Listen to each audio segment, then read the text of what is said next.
즐거운 이야기를 통해 수학의 재미를 찾아보는 수다학입니다. 요즘 들어서 학교 폭력과 관련된 소식들이 끊임없이 들리고 있는데요.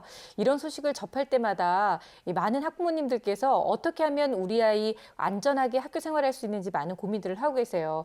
그런데 이런 소식 들으면 사실 학부모님들도 놀란 가슴을 쓸어내리시지만 선생님들도 마찬가지실 것 같아요. 그럼요. 너무나 안타깝죠. 그런데 이제 선생님들께서 학교에서 철저하게 폭력 예방 교육을 실시를 하고는 있는데 부득이하게 이제 교실에 부재 중이시거나 또는 출근 전에 일어난 사고나 방과 후에 일어난 사고까지는 어떻게 통제가 불가능해서 더 안타까운 것 같습니다. 그러니까 가정에서 어머니께서 이런 일이 발생을 했다면 우선 단호하고 엄중하게 학폭위도 이제 개최해달라고 요구를 하고 책임을 분명하게 물어서 아이의 울타리를 든든하게 쳐줘야 됩니다. 이런 일이 일어나기 전에 가장 중요한 건 사실은 예방이잖아요. 그렇죠. 평소에 엄마한테 말해, 다 지켜줄게라고 든든하게 아이와 교류를 해주시고 그리고 보면은 꼭 징후가 되는 말을 해요. 엄마 학교 가기 싫어. 우리 이사 가면 안 돼? 아, 유치원 때가 좋았는데 뭐 이런 식의 얘기를 네. 하고 물건이 자주 없어지거나 이런 징후가 있기 때문에 꼭 관찰을 하셔서 찾아내서 도움을 줘야 합니다. 김혜자 선생님이 그랬잖아요. 그 꽃으로도 때리지 마라.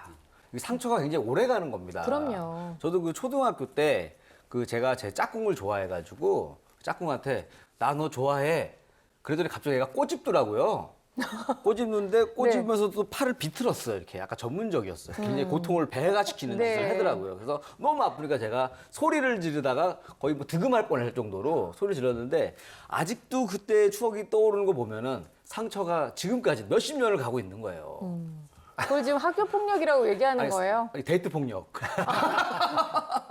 저한테 물어봤어도 저도 꼬집었을 것 같네요, 진짜. 근데 사실 어린아이들한테는 부모님들이 더욱더 관심을 갖고 지켜보시는 게 진짜 중요할 것 같긴 한데요. 중고등학생들은 워낙 또 질풍노도의 시기를 겪고 있다 보니 부모님들한테 이런 얘기를 다 털어놓지도 않는 그런 경우가 많이 있는 것 같거든요. 네, 생각보다 그런 사건, 사고들이 많이 일어나는데 제 학교에서는 그렇게 불미스러운 일들이 딱 명확하게 나타나진 않았지만 네. 작은 언어 폭력으로 인해서 좀 고민하는 친구들이 있어요. 요즘 친구들이 말을 좀 거칠게 한다든지 그다음에 생활 속에서 욕을 하는데 그게 욕이라고 생각하지 않는 경우들이 있어요. 그렇죠. 나는 장난으로 얘기했지만 상대방에게는 그게 고난이 될 수 있다라고 하는 것을 생각했으면 좋겠고요. 그리고 그게 집 가정에서 이루어지는 언어 교육과 그다음에 기본적인 사람을 배려할 수 있는 마음을 잘 가르칠 수 있는 것이 중요하다고 생각합니다. 네, 학교 또 관공서 등에서 이 학교 폭력과 관련된 예방 교육들도 많이 하고 있다고 하니까 관심 있는 학부모님들께서는 아이들과 함께 받아보시는 것도 굉장히 중요할 것 같은데요. 집 안에서는 부모님들이 어떤 도움을 좀 주실 수 있을까요? 일단 폭력에는 피해자, 가해자가 있잖아요. 네. 소심한 아이들이 피해자가 될 가능성이 많고 다혈질 아이들이 있죠. 잘 못 참는 아이들이 이제 가해자가 될 가능성이 많은데 피해자가 될 가능성이 있어 보인다면 우리 아이가 정말 아주 작은 거라도 나한테 편하게 얘기할 수 있는 그리고 나는 그거를 잘 들어줄 수 있는 엄마라면 아주 초기 단계에 좀 예방을 할 수 있을 것 같고요. 혹시 우리 아이가 좀 다혈질이다, 그다음에 욱하는 성질이 있다 이러면은 정말 누군가한테 폭력을 행사한다는 게 굉장히 안 좋은 일이라는 것을 그럼요. 계속 얘기해 네. 줌으로 인해서 이 아이 및 그 다른 아이들이 피해를 보는 것들이 없게 만들어야 될 것 같아요. 네, 우리의 아이 그 어느 누구 하나도 학교 폭력의 가해자, 학교 폭력의 피해자가 되지 않도록 학부모님들께서 지속적인 관심과 또 사랑을 보여주셔야 할 것 같습니다. 자, 오늘 수다학의 고민을 들고 온 학생은요, 초등학교 5학년 아주 예쁜 여학생입니다. 어떤 고민이 있는지 지금부터 화면으로 만나볼게요. 오랜 시간을 달려 제작진이 찾아간 곳은 세종특별자치시. 설레는 마음으로 문을 두드려 보는데요. 오늘은 과연 어떤 친구가 기다리고 있을까요? 안녕하세요. 안녕하세요. 네, 들어오세요. 바이올린 소리가 들리는데. 네, 다현이가 연습하고 있어요. 들어오세요. 다현아, 사랑하는 선생님 오셨어. 안녕. 바이올린 선율만큼이나 아름다운 소녀 이다현 양입니다. 바이올린 배운 지가 지금 1년이 채 안 됐다고 해요. 그런데 본인이 굉장히 열심히 연습을 해서 뭐 실력이 일취월장이라고 합니다. 다현이는 세종시에서 운영하는 오케스트라에 소속돼 공연을 다닐 정도로 바이올린에 소질이 있다는데요. 그런데 하는 게 이뿐만이 아니라고요? 오케스트라에서 바이올린을 배우고 있고요. 사회복지에서 하는 학원에서 그냥 여러 가지 미술, 춤, 국어, 수학, 영어 이런 학교에서 못하는 거 그런 거를 많이 이렇게 가리키는 거를 이제 학원에서 하는 걸 우리 다현이가 그렇게 하고 있어요. 바이올린에 춤, 미술까지 이렇게 많은 걸 하면 힘들진 않을까요? 힘든데 재밌으니까 하는. 힘들어도 어느 하나 놓치고 싶지 않다는 다현이. 매년 미술대회에서 큰 상을 받아올 정도로 그림도 잘 그린다는데요. 이렇게 예체능 쪽으로 뛰어난 다현이의 꿈은 뭘까요? 치과 의사요. 네? 치과 의사요? 저희 식구들이 딸 넷에 아들 하나인데 자기 딴에는 너무 어렵다고 생각을 했나 봐요. 그래서 엄마 돈을 많이 벌 수 있는 게 뭐예요? 그래서 학교 선생님 아니면 이제 의사가 돈을 많이 벌 것 같다 이렇게 하니까 치과 선생님을 하고 싶다고 그러더라고요.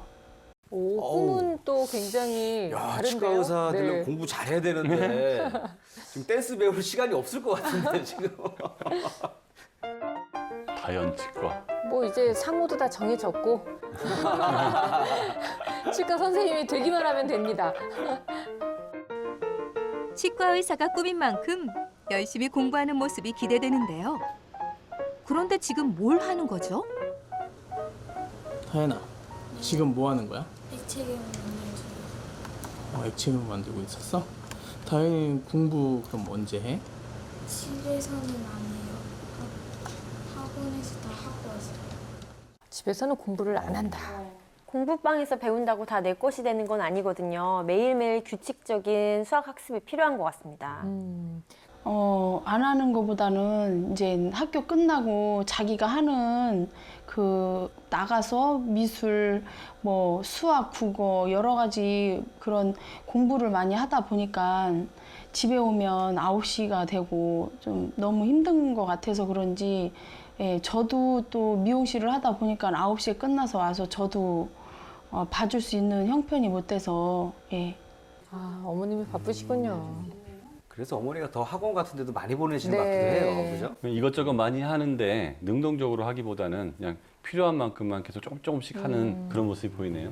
5학년 정도 됐을 때는 스스로 공부하는 시간이 학원에서 배우는 시간보다 더 중요하다는 걸 생각했으면 좋겠습니다. 공부방에서 전 과목을 배우고 있긴 하지만 집에서 복습이 거의 이뤄지고 있지 않은 상황. 그렇다면 다현이의 학교 수학 성적은 어떨까요? 다현아, 네.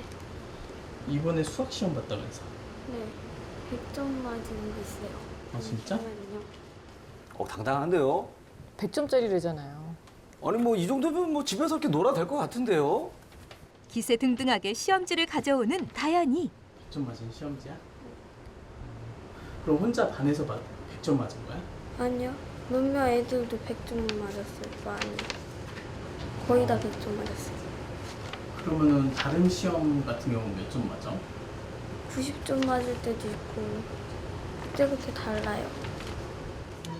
정말 90점에서 35점까지 들쑥날쑥한 시험 점수. 갑자기 성적이 뚝 떨어졌을 때 다현이의 기분은 어땠을까요? 너무 속상해서 시간 날 때 그냥 일요일이나 토요일마다 혼자서 공부하니까 조금씩 더 점수가 올랐어요. 그러니까 본인이 잘하고 싶은 욕심이 분명히 있는 것 같아요. 점수가 낮으니까 어떻게 해서든지 내가 점수를 잘 맞아야겠다 생각하지 않는 아이들도 진짜 많거든요. 주말에 조금씩 공부를 시작한 다현이. 효과가 있었는지 최근에 본 시험은 결과가 좋았다는데요. 이런 다현이를 어머니는 어떻게 생각하고 있을까요? 그러니까 믿는 것 같아요. 내가 볼 때. 내가.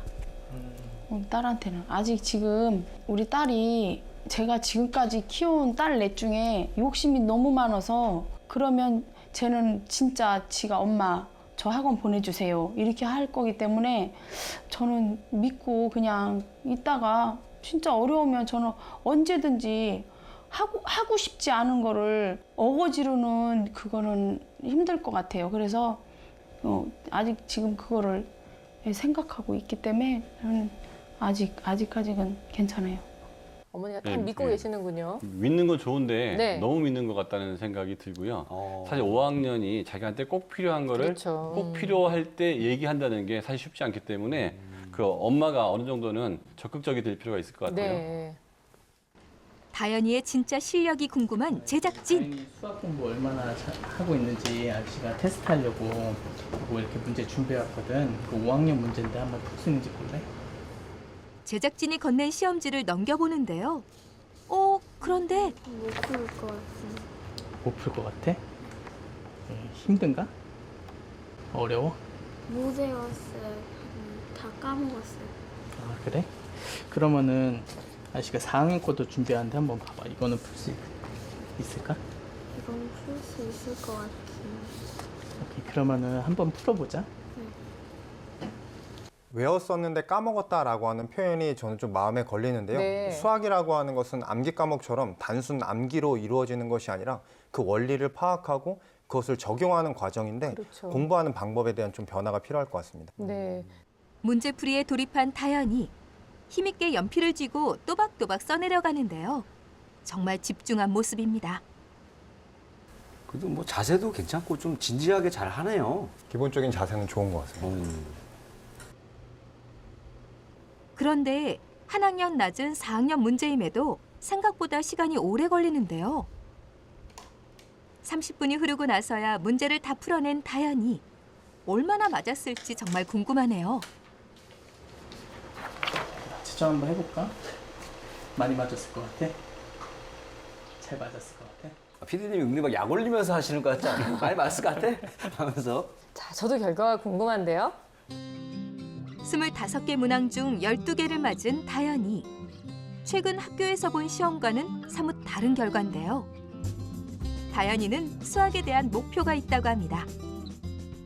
저 지금처럼 90점, 100점 맞는 거요. 근데 지금 하는 거 되게 많잖아. 그러면은 이제 공부할 시간이 없어서 시험 점수가 이렇게 떨어질 수도 있잖아. 그래도 다 잘하면서 수학도 잘하고 싶어요. 근데 보면 다현이가 정말 뭔가를 잘하고 싶은 욕심은 진짜 많은 것 같아요. 욕심이 많아서 너무 많은 걸 하는데요. 네. 저학년 때는 많은 걸 하는 게 두뇌 자극에 굉장히 도움이 됩니다만 지금 학년이 올라갈수록 이제 많은 거에서 내가 해야 될 것과 이제 그만둬야 될 것을 생각해야지 네. 모든 걸 다 잘한다는 게 불가능하거든요. 이제 선택이 필요할 때가 온 것 같아요. 그렇군요. 사실은 초등에서 저 동기, 열정을 키우려고 굉장히 많은 노력을 하거든요. 저 열정과 동기가 식지 않게 빨리 체계적으로 규칙을 네. 잡아주는 것도 필요할 것 같습니다. 다방면에 재주가 많은 다현이. 학년이 올라가고 중학생이 되어도 지금 하고 있는 예체능 활동을 모두 놓치고 싶지 않다는데요. 하고 싶은 게 많아 늘 시간이 모자란 다현이를 위해 효율적인 수학 공부법을 알려주세요.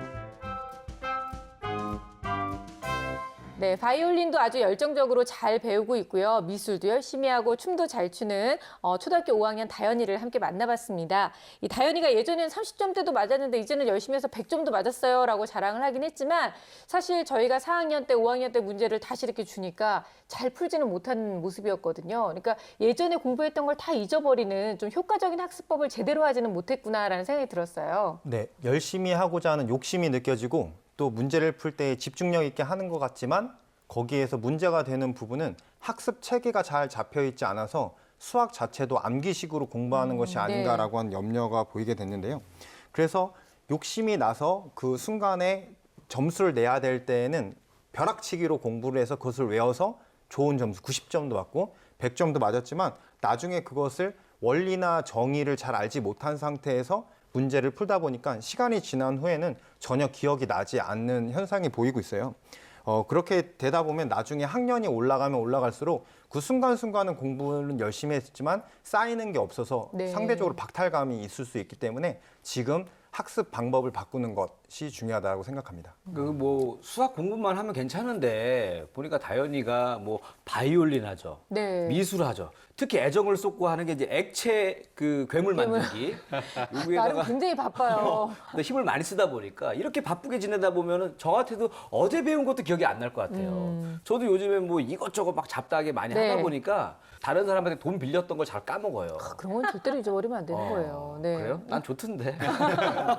엄마가 다현이에 대해서 굉장히 신뢰를 높게 하고 네. 있잖아요. 그러다 보니까 아이가 정서적으로 또 안정되고 열정도 많잖아요. 그래서 힘든 일이 있으면 다현이가 요청할 거라고 하셨는데 보통 보면 다현이가 요목조목 자기 생각을 잘 말해서 그럴 거는 같은데 보통 5학년 어린이들이 자신의 수준을 진단하고 평가하고 문제점에 대한 해결책을 요구하기에는 사실은 벅차요. 네. 그래서 아이도 믿지만 그 부분에 대해서는 조금 어른들이 도움을 줄 필요가 있고요. 수학이라는 과목 자체가 알겠지만 집중적으로 단기간에 공부한다고 해서 실력이 향상되는 과목이 아닙니다. 그러니까 다현이 같은 경우는 규칙적으로 꾸준히 집에서 공부를 하는 게 필요해요. 네. 그리고 수학 점수를 보면 30점대도 있고 10점대도 있고 이 부분은 명확하게 후행이 필요하다고 분명히 나온 부분이거든요. 그래서 후행도 함께 공부하시고 공부방에서 공부를 하고 왔다고 하더라도 그날 배운 것들을 좀 짚어보는 간단한 복습 정도는 반드시 하는 게 필요합니다. 네, 점수도 좀 들쭉날쭉한 편이고요. 무엇보다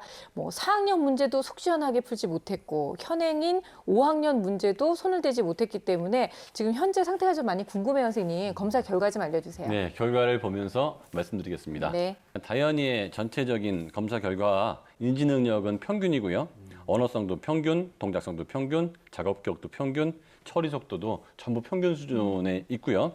강점은 토막작인데요. 네. 이 아이가 그 손 쓰는 작업을 많이 했잖아요. 그 공간지각력 쪽에 강점을 보이고 있고 약점이 어휘와 상식 쪽에서 약점을 보이고 있는데 이것은 독서나 아니면 언어 쪽에 활동을 많이 안 해서 이런 현상이 보인다고 보이고요. 그다음에 학습 성격 유형을 봤는데 행동 규범 이상형이에요. 대부분 착한 아이들한테 이런 유형이 많이 나오거든요. 그렇군요. 그래서 다현이가 그 엄마하고 사이도 좋고 엄마의 믿음도 여기서 나타난 것이 아닌가 그런 생각이 들고요. 네. 그런데 수학 성취도 평가 결과를 보면 그렇게 낙관적이지만은 않습니다. 후행이 35점, 현행이 25점 이렇게 나와서 문제 해결 능력이 좀 부족하다고 평가가 되고요.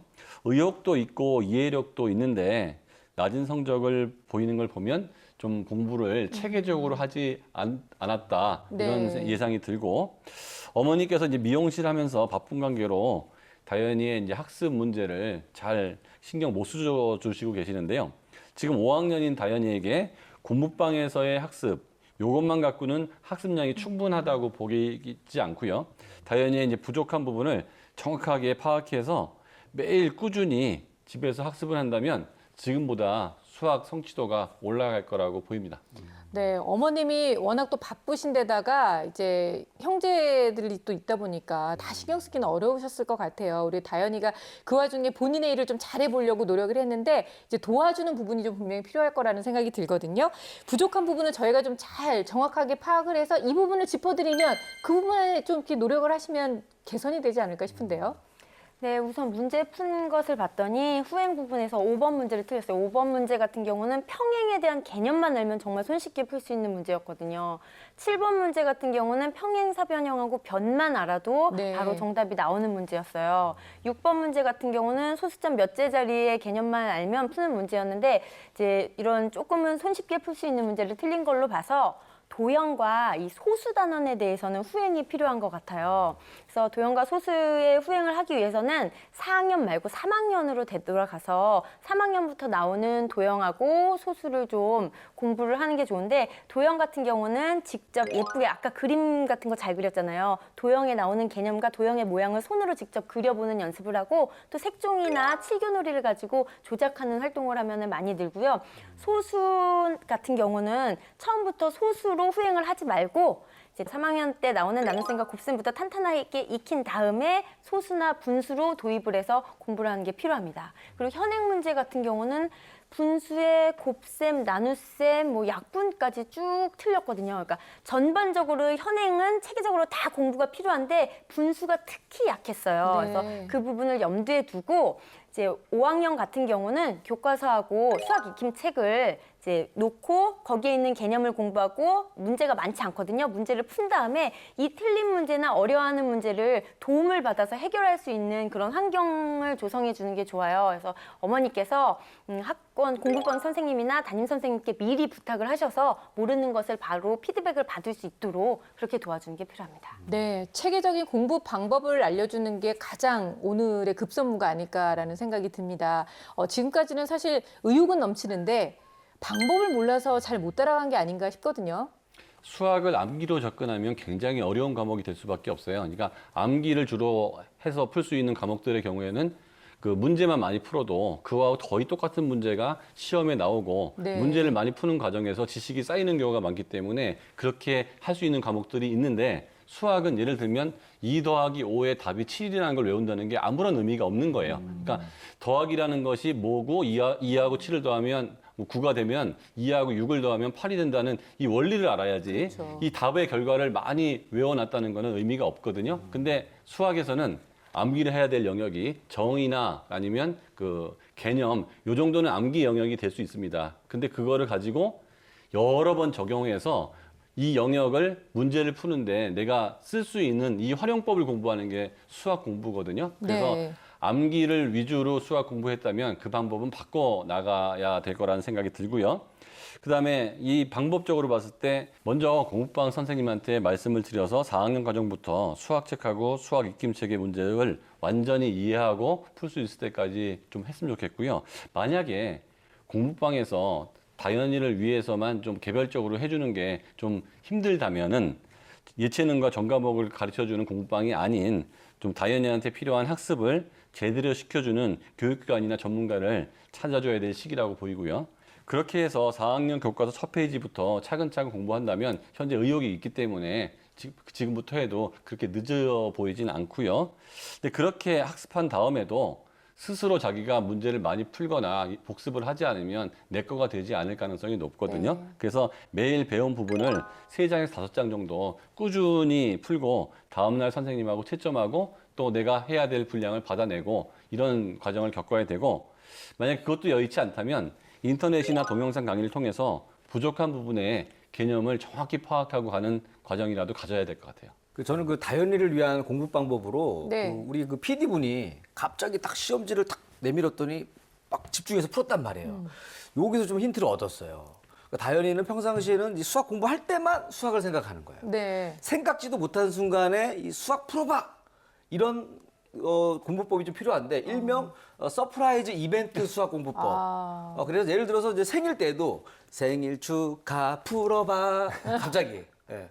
영어 공부할 때도 What's your name? My name is 풀어봐 하면서 계속 생각지도 못하는 순간에 자꾸 수학 문제점이 네. 나오면 항상 늘 수학에 대해서 긴장한 상태를 유지하지 않을까. 그나마 좋은 엄마와의 관계가 틀어질까봐 많이 그럴까요? 틀어질까봐 저는 좀 걱정이 되는데 선생님들은 어떻게 생각하세요? 저도 깜짝 놀라서 수학에 대한 진짜 막 경기를 할 것 같지 않으세요? 좀 걱정이기도 한데요. 네. 9시에 모든 일정을 마치고 돌아왔을 때 너무 피곤해서 또 추가적으로 공부하는 게 어렵다라는 이야기를 했고 그다음에 수학 말고 하는 여러 가지 활동들과 그다음에 놀이에 투자하는 시간이 너무 많다라는 생각이 들어서 네. 일단은 하루에 수학을 1시간 정도를 공부할 수 있는 시간의 확보가 지금 시급하다라는 생각이 들고요. 이제 시간도 중요하지만 내가 매일매일 얼마만큼의 분량을 가지고 공부했는지에 대해서 적고 그것에 일주일 동안 누적된 것이 얼마나 됐는지 확인하는 것이 너무나 중요하겠고요. 네. 공부한 것에 대해서 입으로 표현하거나 누군가에게 공부한 것에 대해서 확인할 수 있는 그러한 공부 방법으로의 전환이 필요하다고 생각합니다. 저는 다현이가 진짜 후행이 시급한 것 같아요. 그래서 4학년도 괜찮지만 3학년 단계부터 후행을 했으면 좋겠는데 3학년 때 후행은 사실 혼자서 스스로 가능하거든요. 그래서 인터넷 강의를 자신한테 맞는 걸 찾아서 일정한 시간에 로그인해서 늘 규칙적으로 듣도록 하고요. 그리고 교재 같은 경우는 문제수가 거의 없고 개념을 자세하게 푼 문제집이 아닌 자습서 형태의 교재를 사서 공부를 하면 좋습니다. 5학년 현행도 동시에 같이 진행을 해야 되는데요. 이게 조금 이 친구에게 어려울 수 있으니까 교과서하고 수학 익힘을 가지고 개념을 읽고 교과서와 수학 익힘 속의 문제를 푸는데 중요한 건 혼자서 못할 거예요. 이마저도 혼자서 못해서 어려움에 처해지면 누군가에게 도움을 요청해야 되는데 담임 선생님이나 공부반 선생님한테 가서 이거 알려주세요 하면 그분들도 사실 막막하거든요. 여러 가지 일정이 있는 상태에서 이 친구가 가져오면 힘들기 때문에 질문 노트를 만듭니다. 이 개념 읽을 때 여기서 막혔어. 여기 뭐가 어려워? 라고 자신이 명확하게 부족한 부분을 표현해서 선생님들한테 가져가면 선생님들이 훨씬 더 지도하기가 수월하고 더 많은 도움을 주실 거예요. 그래서 네. 현행 같은 경우는 이렇게 질문 노트를 만들어서 공부를 하는 것을 추천합니다. 지금 어머님이 다현이를 정말로 많이 믿고 계시잖아요. 근데 저는 걱정되는 게 이 믿는 도끼에 발등이 찍히실까 봐. 어떻게 보면 지금 선생님들께서 다 말씀하시는 게 너무 믿지 말고 아이가 할 수 있는 방법을 어머니께서 좀 이렇게 도와줄 수 있으면 도와줘라 이런 말씀을 하고 계시잖아요. 엄마가 꼭 하셨으면 좋겠는 역할이 있으면 알려주세요. 지금 돈 벌어서 엄마 호강시켜준다고 굉장히 착한 딸이고 관계도 좋아 보이는데 그래도 관심은 가져줘야 될 것 같아요. 아무리 바빠도 아이가 잘하고 있는지 체크 정도는 하셔야 되는 게 어머니의 역할이고 그다음에 다현이한테 자율성을 주는 건 좋지만 그 자율성을 넘어서서 그냥 방임 이렇게 해버리면 아이들은 발전할 수 있을 때 발전을 해야 되는데 그 기회를 놓칠 가능성이 있다는 거 아셔야 될 것 같고 그다음에 초등학교 5학년이면 아직 어린아이예요. 그래서 내가 뭐를 해야 될지 안 해야 될지 판단력이 떨어지기 때문에 엄마가 가이드는 반드시 해줘야 될 거라는 생각이 들고 엄마의 역할이라는 게 정말 어릴 때 너무 중요하거든요. 사람은 누군가가 선택을 하고 그거를 얼마나 많이 하느냐에 따라서 향후에 성인이 됐을 때 그게 나의 능력이 되는데 그거는 아직 이 아이의 경험이 없기 때문에 경험이 있는 부모의 역할이지 모든 거를 아이가 다 알아서 엄마 원할 때 해주겠다 아이가 필요성을 느끼면 해주겠다라고 하면 운이 좋아서 그런 것들이 아이가 느꼈으면 좋은데 만약에 느끼지 못했다 그러면 정말 중요한 그 시기를 놓칠 수 있다는 거 어머니께서 꼭 아셔야 될 것 같습니다. 네, 다현이가 지금 성적을 올리고 그다음에 꿈을 이루고 싶다라고 하는 마음이 있는 상태예요. 근데 어머님들께서 이렇게 생각하실 수 있어요.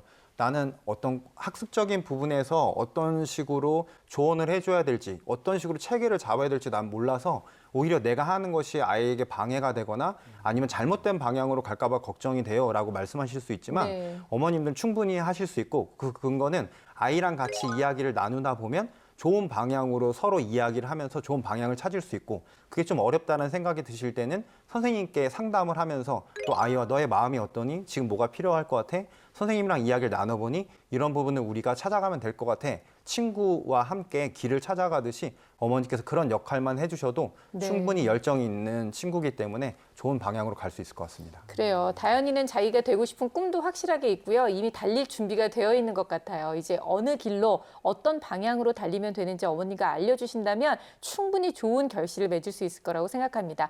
자, 오늘도 참 다양한 솔루션이 나왔는데요. 그중에서 절대로 놓쳐서는 안 돼. 수다학 전문가들이 전해드리는 다현이를 위한 결정적 한방 전해주시죠.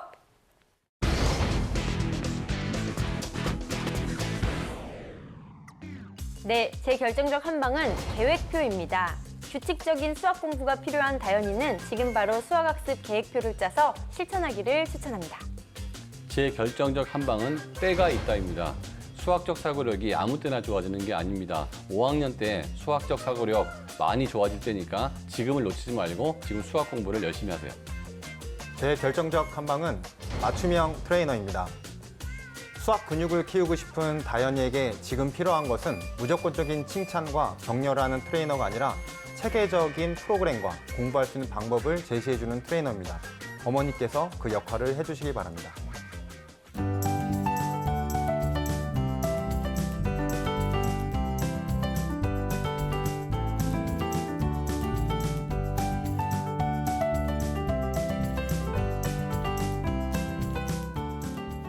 이리 씨의 결정적 한방도 궁금한데요. 네, 제 결정적 한방은 제가 준비를 했습니다. 바로 짠! 치약과 칫솔? 네. 다현이의 꿈이 치과 의사잖아요. 그래서 제가 이렇게 준비했는데 그 치아 관리 잘하는 방법 아시죠? 하루 3번 반복적으로 이 양치질을 한다는 건데 저는 수학 공부도 똑같다고 생각을 해요. 수학도 매일같이 공부해야지 이 실력이 늘어나고 튼튼해집니다. 그러니까 공부를 안 하고 대충 설렁설렁 하게 되면 치아도 상하잖아요. 그래서 나중에 우리 치과 가가지고 막 그 신경 치료할 때 그 고통 그 고통이 수학 공부 안 할 때 그 고통으로 똑같이 와요. 그러니까 반복적으로 우리 양치질 할 때마다 수학도 반복으로 해야지 하면서 공부하기 했으면 하는 마음입니다. 네. 에휴, 그렇게 왜요? 좀 잘하지 그랬어요. 그러니까 지금도 알았잖아요. 그러니까 결정적 한 방 할 때마다 참 마음이 누나로서 안타까워. 진작에 좀 이렇게 철들었으면 얼마나 서울대학도 갔을 텐데 말이죠. 그러니까 말이죠. 네. 너 늦지 않았다, 다영아. 수 아저씨는 있어요. 좀 너무 늦게 깨달았다. 그래요. 그동안 방법을 잘 몰라서 그냥 암기 과목 하듯이 수학을 대했던 우리 다현이 아마 선생님들이 말씀해 주신 여러 가지 솔루션을 통해서 제대로 된 공부 방법을 통해서 공부를 한다면 분명히 달라진 모습 기대할 수 있을 겁니다. 자, 이번에는 수다학에서 준비하고 있는 파인드 매스 시즌 2 함께하고 계시죠. 산업수학 이야기를 나눠볼 텐데요. 오늘은 교통 속에 숨겨져 있는 수학 이야기를 나눠보려고 합니다. 교통. 이 교통이라고 하면 이 수학을 활용한 아주 대표적인 예가 있습니다. 무슨요? 이 서울시에서 심야 버스 노선도를 만들 때 그래요. 이 네네. 빅데이터를 활용해 가지고 정말 최적화된 버스 노선을 만든 예가 있는데 네. 어떻게 했냐면요. 그 통신사에서 야간에 전화하시는 분들 30억 건의 이 통화량을 네. 이 빅데이터를 통해서 분석을 철저히 해서 어떤 사람이 야간에 어디로 이동하는지를 다 분석을 해서 이 완벽한 심야 노선도를 만들었기 때문에 시민들의 반응이 좋은 거예요. 이런 것도 조사를 했대요, 이거 진짜. 다 모르세요? 이런 거? 대단하네. 대단하네요. 아니 이거 우리 저번에 네. 수다학에서 했던 겁니다. 어쩐지 어디서 들어본 것 같았어요, 내가. 아니 이런 고급 정보를 제가 어디서 얻겠어요? 수다학밖에 없습니다. 네, 성인들한테도 필요한 프로그램 수다학 많은 좋아요, 시청 좋아요. 부탁드리겠습니다. 홍보 잘하고 있네요. 네. 맞습니다. 자, 이렇게 교통 속에 숨겨져 있는 수학 이야기 오늘 준비하고 있는데요. 제 생각에는 왠지 뭐 이렇게 요금 내는 것도 있고 버스 노선도 있고 시간 재는 것도 있고 이래서 굉장히 많은 비밀이 숨겨져 있는 것 같거든요. 자, 파인드 매스 시즌 2 산업 수학 이야기 지금부터 시작합니다.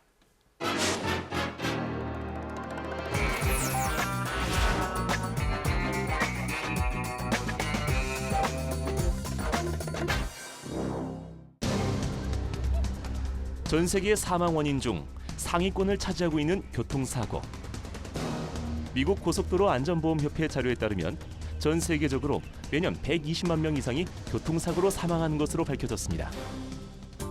이런 시민들의 안전을 보장하고 교통사고의 수를 감소시키기 위해 도입한 도로 단속 카메라. 하지만 세계 곳곳에서 단속 카메라의 설치를 두고 찬반 논쟁이 일어나고 있습니다. 설치를 찬성하는 측은 교통사고 감소에 단속 카메라가 효과적이라고 주장하고 반대 측은 효과를 증명할 증거가 없을 뿐 아니라 정부의 수입을 늘리기 위한 수단이라고 반박하는 겁니다. 호주도 예외는 아니었습니다. 국내 산업수학혁신센터는 올해 호주에서 개최된 산업수학 스터디그룹 워크숍에 참가했는데요. 1968년부터 시작된 산업수학 스터디그룹 워크숍은 산업체가 직면한 복잡하고 기술적인 문제를 수리과학을 토대로 실질적인 솔루션을 제공하기 위해 만들어졌습니다.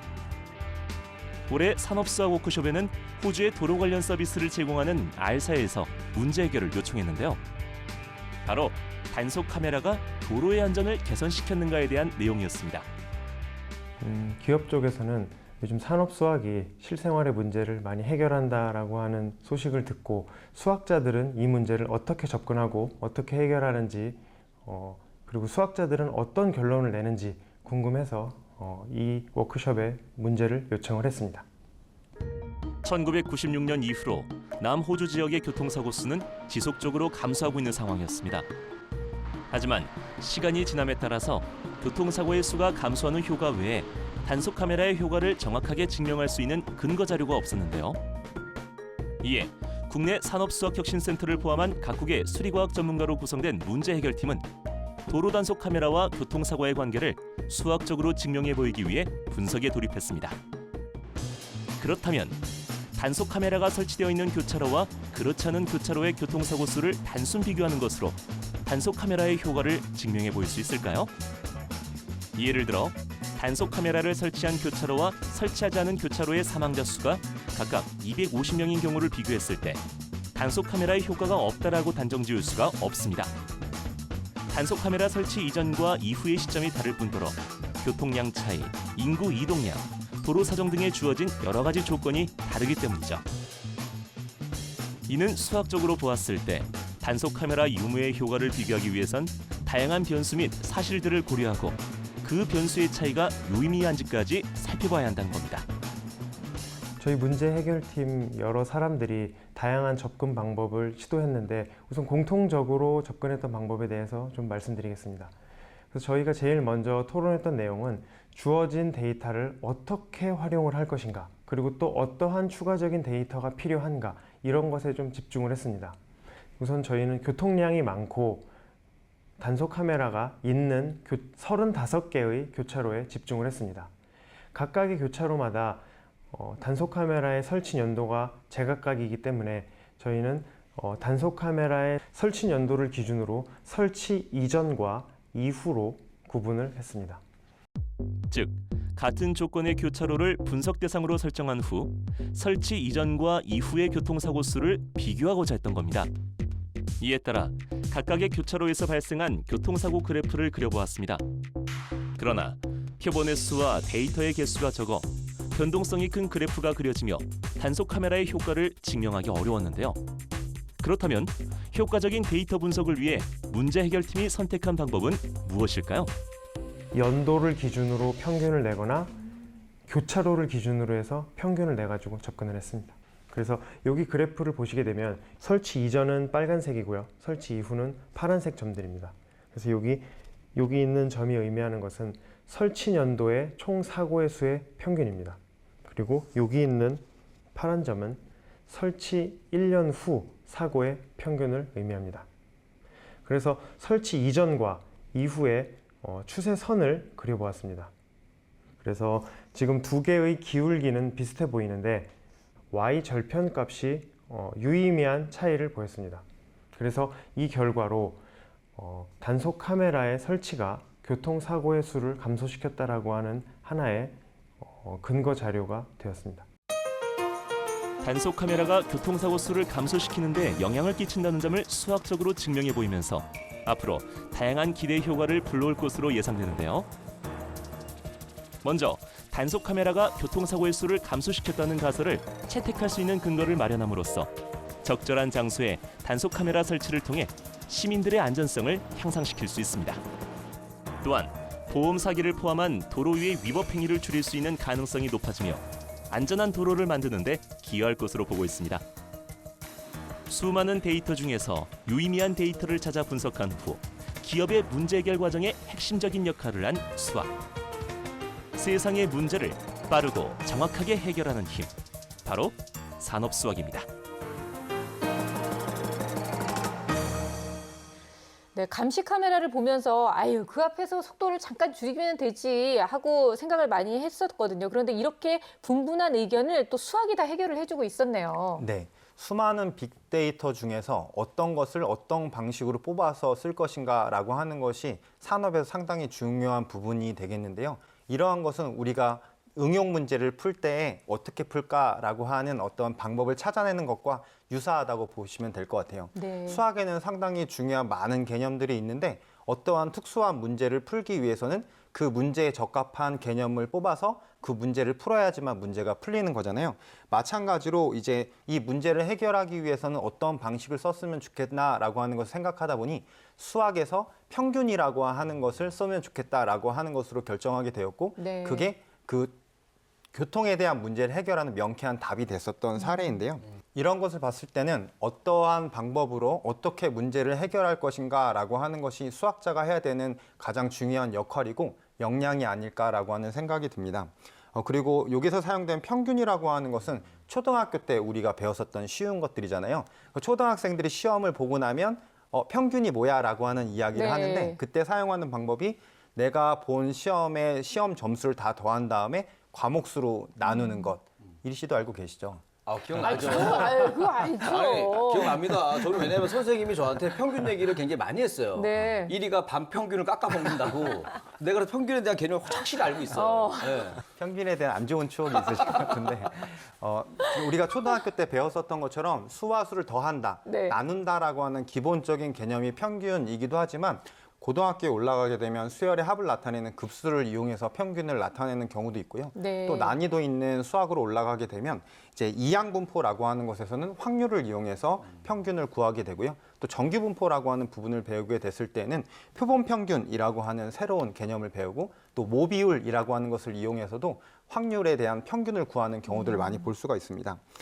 이렇게 초등학교 때부터 기본적인 원리를 배워서 우리가 평균을 공부하게 되면 고등학교에 배우는 수학을 잘 풀 수 있을 뿐만 아니라 산업 현장에서 일어나는 여러 가지 난제들을 풀 수 있는 실마리가 되기도 합니다. 이렇게 찾아보면 일상생활 속에서 이 교통과 수학이 연결되는 곳들이 굉장히 많이 있을 것 같거든요. 그렇죠, 많죠. 대표적인 걸로 독일 예를 들어보면 동베를린하고 서베를린하고 통합이 됐을 때 가장 큰 문제로 떠올랐던 게 바로 대중교통난이었다고 해요. 네. 많은 사람들이 한 곳에 몰리니까 당연히 이제 대중교통이 복잡할 수밖에 없었겠죠. 그래서 정부에서 이제 해결책을 구해봐라 해서 공모까지 할 정도로 굉장히 심각했다고 하는데요.